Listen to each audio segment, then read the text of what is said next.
Hey, Rocky, watch me pull a rabbit out of my hat. See? Nothing up my sleeve. Presto! Wrong hat. And now it's time to meet Mr. Peabody.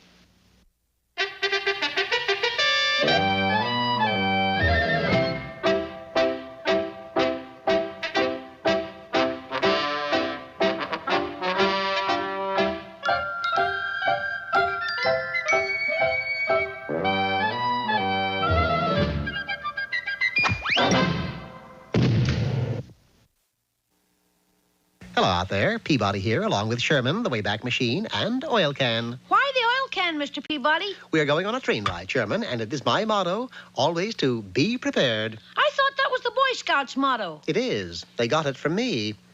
Be that as it may, today the Wayback will take us way back to the year 1830. Our destination is the city of Baltimore, and our host is Peter Cooper. Who's he? He, Sherman, designed and produced the first locomotive engine in the United States. He called it the Tom Thumb, and we will be aboard as it races against a horse and carriage. In the hands of the Wayback, the transition to Baltimore was unbelievably swift. Before we knew it, we were in Peter Cooper's roundhouse. I suppose you've come to take my engineer's license from me. Engineer's license? We're here to help you win the race. There isn't going to be any race. Why not?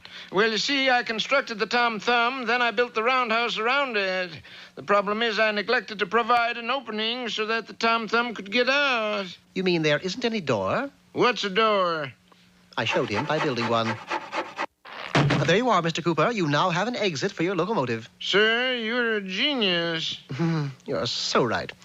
We assisted Peter Cooper in rolling the Tom Thumb up to the starting line of the race. It was then the judge announced the rules and regulations. Gentlemen, 50 miles due south is the town of Neutral Corners. The vehicle that gets there first will be the winner. While the judge loaded his pistol, I appraised our opposition.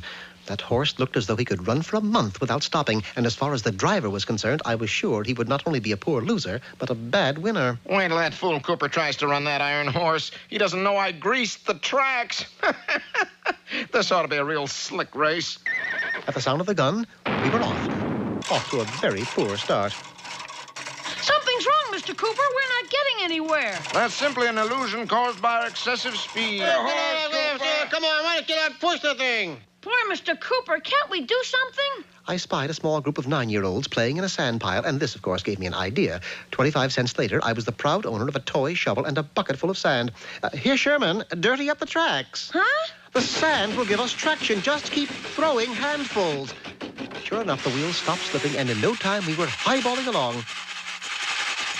If we can maintain this speed, we'll catch up with that horse and buggy. That is, if we can get through the 50% tunnel. Why do they call it 50%? Because it's only half finished. Before I could inquire as to the exact location of the tunnel, we were in it. I suppose they'll change the name of the tunnel now. Tell me, sir, are there any other obstacles ahead that you're aware of? Only the 50% bridge. I see. Is it called 50% bridge for the same reason as 50% tunnel? No. Oh, that's fortunate. They call it the 50% bridge because only the plans are half finished.